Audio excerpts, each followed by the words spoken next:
आज हम करने वाले हैं दीर्घवृत्त का पदिक समीकरण, pedal equation of an ellipse. चलते हैं, ये ऑलरेडी एग्जाम में आ चुका है प्रीवियस ईयर क्वेश्चंस में। सबसे पहले समझते हैं कि पैडल इक्वेशन आखिर है क्या। पैडल इक्वेशन का सीधा सा मतलब है यह पी और आर के बीच का रिलेशन है। पी क्या है? ये पी है, ये क्या है? ये मूल बिंदु से स्पर्श रेखा पर डाले गए लंब की लंबाई है। आर क्या है?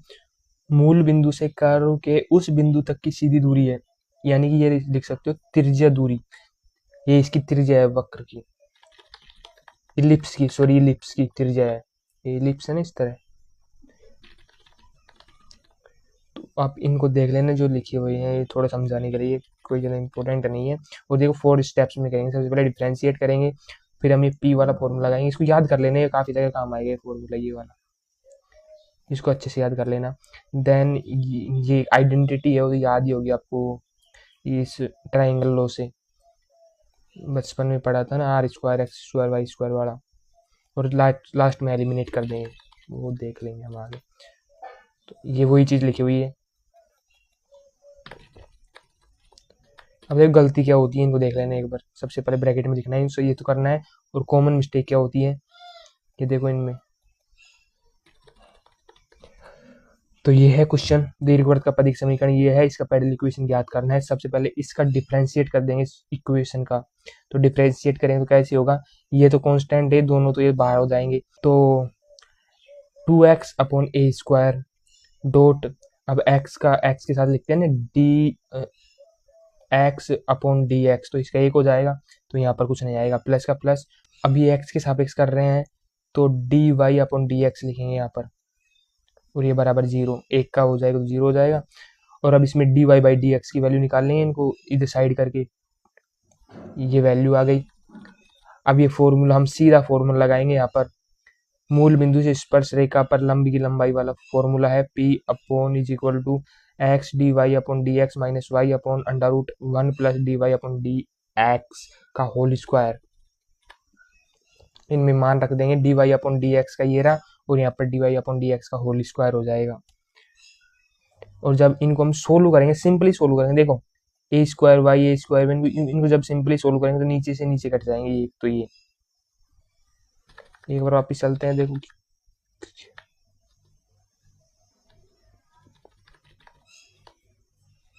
ये सिंपली कट जाएंगे, फिर ब्रैकेट में आकर ये बचेगा। यहाँ तक आपको कोई प्रॉब्लम नहीं आएगी, अगर थोड़ी सी भी आते हैं कि डिफ्रेंशिएट कैसे करते हैं ये चीज़ें। और अब इसको उल्टा करके लिख देंगे, 1 अपॉन पी में होल स्क्वायर कर देंगे, तो ये होल स्क्वायर होंगे। मान लो ये होल स्क्वायर होगा तो ये तो हट ही जाएगा, तो ये ऊपर हो जाएगा क्योंकि उल्टा कर रहे हैं, तो ये ऊपर वाला नीचे आ जाएगा और इसका होल स्क्वायर हो जाएगा। यही तो किया है यहाँ पर। अब आएगा असली खेल।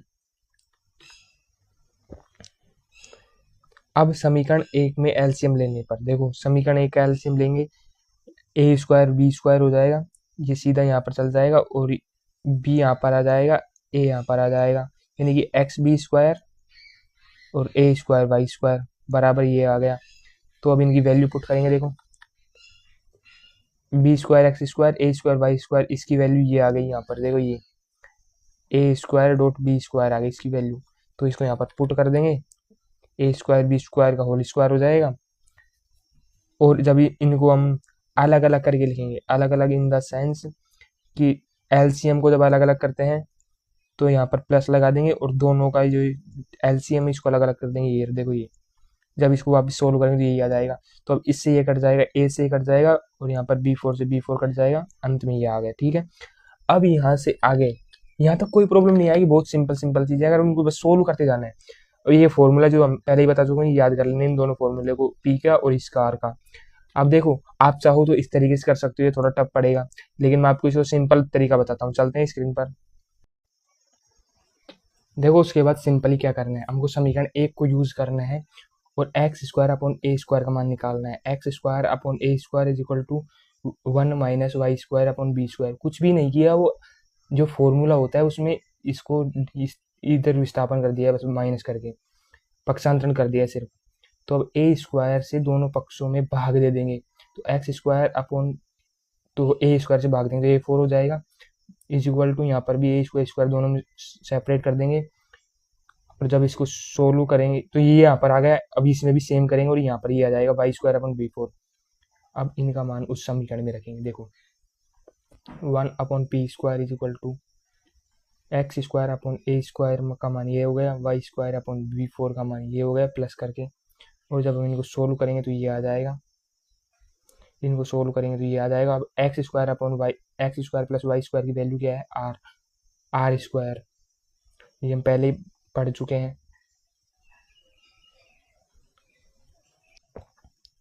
तो इसका यही सॉल्यूशन आएगा। जब इसको सोल्व करके लिखेंगे 1/p² is equal to 1/a² plus 1/b² minus r upon a square b square, that's it.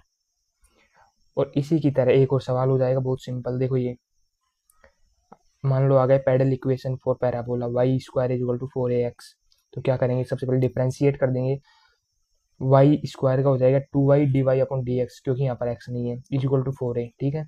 अब इसमें dy अपॉन डी एक्स को 2a अपॉन वाई करके लिख देंगे, इसको समीकरण एक नाम दे देंगे, p का फॉर्मूला लगाएंगे, सेम कुछ भी नहीं करना है। लेकिन यहाँ पर बस एक बात याद रखनी है, x की जगह x माइनस a लगाना है। क्यों लगाना है, बस इसको याद कर लो, क्योंकि इसमें अगर इसका लॉजिक समझाऊं मैं, पैराबोला में जो दूरी होती है वो x माइनस ए और x प्लस ए में होती है, इसलिए। और कुछ भी नहीं करना है, सेम टू सेम है, बस x प्लस ए करना है और कुछ भी नहीं करना है। उसके बाद d y upon d x की वैल्यू रखेंगे यहाँ वहाँ से, और यहाँ पर भी d y upon d x का होल स्क्वायर हो जाएगा। तो इनको सोल्व करके लिख देंगे, वाई यहाँ पर एलसीएम लेंगे तो ये वाई स्क्वायर रहेगा माइनस 2a, और वाई से वाई नीचे कट ही जाएंगे, और इसका हो जाएगा 4a² अपॉन वाई स्क्वायर, तो वाई स्क्वायर तो कट ही गया, तो वाई स्क्वायर प्लस 4a² ये यहाँ पर आ गया। अब जब इसको ओपन करके लिखेंगे ब्रैकेट को, ये इस तरह आ जाएगा सेम। अब इनमें से 2a कॉमन ले लेंगे और यहाँ से 4a कॉमन ले लेंगे। अभी यहाँ से 4 से 2 एलसीएम लेके बाहर आ जाएगा, 2 से 2 कट जाएगा, ए ब्रैकेट में x plus A under root A x plus ए, परिमेयकरण कर देंगे। परिमेयकरण में जब ये परिमेयकरण करेंगे तो यहाँ से ये दोनों कट जाएंगे, बचेगा क्या, रूट में ये बचेगा अंडर रूट ए ब्रैकेट में एक्स प्लस ए, ओके। तो अब इसका ये वैल्यू है p की। अब इसमें पी स्क्वायर का रूल लगाएंगे, तो पी स्क्वायर करेंगे तो क्या हो जाएगा, ये रूट हट जाएगा, तो ए ब्रैकेट में एक्स प्लस ए आ जाएगा, और एक्स प्लस ए की वैल्यू क्या होती है, आर, तो ए आर हो जाएगा, दैट्स इट। इससे ये ज़्यादा इंपॉर्टेंट नहीं है, इलिप्स वाला ज़्यादा इंपॉर्टेंट है, क्योंकि थोड़ा बड़ा भी है और वो एग्जाम में आ चुका है ऑलरेडी। तो दोनों सेम ही है, वो तो एक बार वो समझ आ गया तो ये भी समझ आ जाएगा। बस एक्स की जगह एक्स प्लस ए ध्यान रखना है इसमें बस। तो I will see in the next video, till then bye.